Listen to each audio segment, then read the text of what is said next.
দোকানটা কিনছি, কেনার পরে এই এলাকার দুইজন স্থানীয় তারারে কইছি এই দোকানটা কিনো। হ্যাঁ, একজন হয়েছে মধুসূদন সাহা, একজন হয়েছে জয়ন্ত সাহা মহোদয়, মানে এই পাড়ার বাসিন্দা। আমি কোনো কে কি করে, কে কি আসো বিষয় ক্লাবের আমি জানি না। আমি পাড়ার দুইজন পাইছি, তারা আমারে লেনদেন তারার সাথে সামনে রাখা আমি করছি। তো আমি তো জায়গা কিনলে আমি পুরো এলাকা মাইক লিয়া করতাম না যে আমি জায়গা কিনুম। তারা আমরা ক্লাবে নিয়ে শাসাইছে যে ক্লাবের জিগায় কিনছেন না করে। আমি কইছি ক্লাবের জিগায় তো আমি তো পাড়ার দুইজনের জিগায় কিনছি তাদের, এবং তারাও ক্লাবের মেম্বার হই, তারারও সই আছে।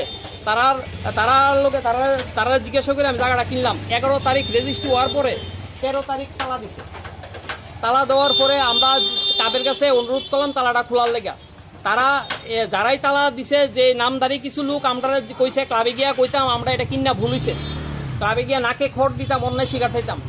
আমরা কি অন্যায় করলাম? আমরা পেপার দেখে কিনছি, সে বেচছে, আমরা কিনছি, এবং সে পূর্বে কারোর থেকে বাইনা টাইনা নিছে না, সে স্টাম্পের উপরে সব লেখা দিছে। হ্যাঁ, প্রয়োজনে সে আইব যে বিক্রি করছে। তো আমরা সব কিছু ফ্রেশ পাইছি, আমরা কিনছি। তো এরপরে আমি মাননীয় মুখ্যমন্ত্রীর কাছে কয়েকবার দ্বারস্থ হওয়ার চেষ্টা করছি, অনেকভাবে সহযোগিতা, কেউ আমার মুখ্যমন্ত্রীর কাছে পৌঁছাইছে না। আমার গর্ব আমার এমএলএ, মানে আমার বিধায়ক, আমি এই পাড়াতে থাকি। তো আমি আমার মুখ্যমন্ত্রীর কাছে বিষয়টা নিয়ে কথা কোয়ার লেগে আমি এখন অবধি আমি সুযোগ পাইছি না, যার কারণে আমি থানাতে এফআইআর থানাতে আমি কইছি আমার দোকান আমি খুলুম, আপনারা আমার সহযোগিতা করবেন। তো আমি যার কারণে আপনারা বাইর দিয়ে কইছি মাননীয় মুখ্যমন্ত্রীর কাছে যে আমরা বিভিন্ন অত্যাচারের শিকার হইতেছি, পয়সাটা নিজের জিনিস কিনা নিজের ঘরের সামনে আইতে পারি না, আগরতলা জন্ম আগরতলায় দোকান খুলতে পারি না, এরকম সিচুয়েশনে আমরা পড়ে রয়েছি। এখন এটা সুষ্ঠুভাবে যাতে আমরা শান্তিপূর্ণভাবে বসবাস করতে পারি, দোকান করতে পারি, এটা আবেদন। আর আমাদের ক্লাবের কাছে চিঠি দিছি, লিখিতভাবে দিছি, ক্লাব যাতে মানবিক দৃষ্টিতে আমাদের দোকানটা খোলার ব্যবস্থা করে দেয়। ক্লাব মানবিক দৃষ্টিতে আমাদের কোনো রিসিপ্ট আছে, ক্লাব এখনো অবধি কিছু কইছে না। ক্লাবের লোকের সাথে ভার্বালি কথা হয়েছে, তারা কইছে তুমি যে টাকা কিনছো বা কিছু টাকা তোমার দিয়ে দেবো, তুমি দোকানটা ক্লাবের হ্যান্ড ওভার করে নাও। আমি পয়সাদার জিনিস কিনছি, আমি ক্লাবের সম্পদ কিনছি না, কারোর ব্যক্তিগত সম্পদ কিনছি না। যে সেল করবো সে পেপারে দিছে, আমি কিনছি, তার কাছে বিক্রি করে দিতাম। চাপ বুঝছেন তো, চাপ। ক্লাবের কিছু সংখ্যক নামধারী ক্লাব নাম দিলে কেউ ভয় আইতো না, ক্লাব নামধারী চক্র, এই চক্রের কাছে বিক্রি করতাম। এতে ক্লাব তো সামাজিক সংস্থা, ক্লাব তো মানুষের পেটে লাথি দেয় না। আমার দোকান বন্ধ করে আমার পেটে লাথি দিছে। যারার কাছে যাইতাছি সময় লাগবো, দেরি হইব, কিন্তু আমার তো পেটে ক্ষুধা। আমি পয়সাদার দোকান কিনা আমি দোকান খুলতে পারতাছি না। আমি উচিত পয়সাদার জিনিস কিনা আমি দোকান খুলতে পারতাছি না। এখন আমি চাই যে আমি দোকান খুলতে পারি, আর আমার সম্পূর্ণ নিরাপত্তা। 2-3 জন যারা দুষ্ট চক্র আছে তারা যাতে এরকম আমার লগে করতেছে, কালকে আরেকজন লগে করবো। তো কেউ তো কিছু কিনতে পারতো না, শান্তি বাড়াতে কেউ কিছু কিনার অধিকার নাই। তো আমি চাবো এখন শান্তি পাবে যাতে আমরা কিছু করতে পারি। আর আজকে যদি আমার কিছু হয়, আর সবাই নাম দিয়া সবার বাড়ি ঘর, আমার মিসেসরে চিনা আইলেছি, আমার মিসেস লড়বো, মিসেসের কিছু হইলে আমার ছেলে লড়বো। দোকান কিনা দোকান বিক্রি করে দিব তার কাছে, পয়সা দেওয়া দোকান কিনা দোকান দিতে পারি না। তো আমি মাননীয় মুখ্যমন্ত্রীর দৃষ্টি আকর্ষণ করতেছি, আমাদের দোকান যাতে আমরা সুষ্ঠুভাবে খুলতে পারি, দোকান করতে পারি, আমাদের সম্পূর্ণ নিরাপত্তা দেওয়া হোক।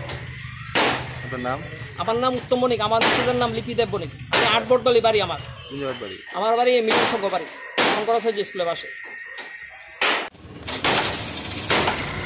পয়সাদার জিনিস কিনা নিরাপদ নাই, পয়সাদার জিনিস কিনা নিরাপদ নাই। তাদের দুদিকে তালা তাদের কাছে বিক্রি করে দিতাম। একবার গেছি, আমরা ক্লাবে মারতে ধরতে আইছে।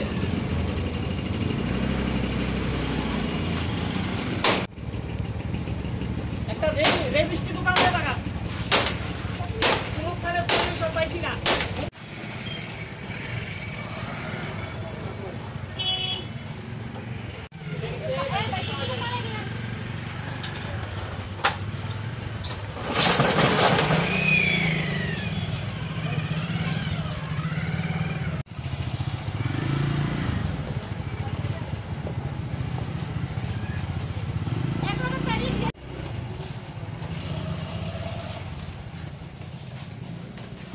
যে আপনি একটু দেখেন কি হচ্ছে দেশে।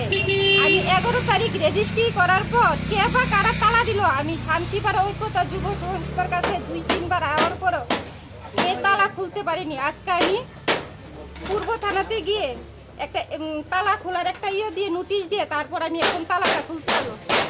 আপনি একটু এটা কিনছিলেন কবে? 11 তারিখ, ডিসেম্বরের 11 তারিখ। কিনছিলেন? আর কার ডিসেম্বরে থেকে কিনছিলেন? হ্যাঁ, কার থেকে কিনছিলেন? আমি জয়দেব দাসের থেকে এই দোকানটা কিনছি। আর কেনার পরে মানে দোকানদারি করছেন না? না না, দোকান কেমনে করবো, এটা তো তালাই দিয়ে লইলো। 11 তারিখ কিনছি, 13 তারিখে তালা দিয়েছে। কে তালা দিছে? কে বা কারা তালা দিছে? ক্লাব নামধারী, এরা ক্লাব নামধারী, মানে ক্লাব করে। হেরা ক্লাব নামদারি কিছু মাফিয়ার আছে, হেরাই তালা দিছে। ক্লাবের কাছে আপনারা যাইছেন? গেছি গেছি লিখিতভাবে, আমি তো পেপার কাগজ দেখাইলাম, লিখিতভাবে দিলাম। কি ক্লাব কিছু কইছে না, ক্লাব তো কিছু কয় না। ক্লাব তো আমরা ডাকও দিতেছে না যে আমরা খুলুন না। ক্লাব কিছু পয়সা নাকি ক্লাবের দোকানটা নিবো, এই কথা যেটা কইছে ক্লাব যা কইতাছে তাই কো। ক্লাব তো আমরা চাইতেছে না দোকানটা আমরা বিক্রি, ক্লাবের কাছে ক্লাবের হয়ে গেছে।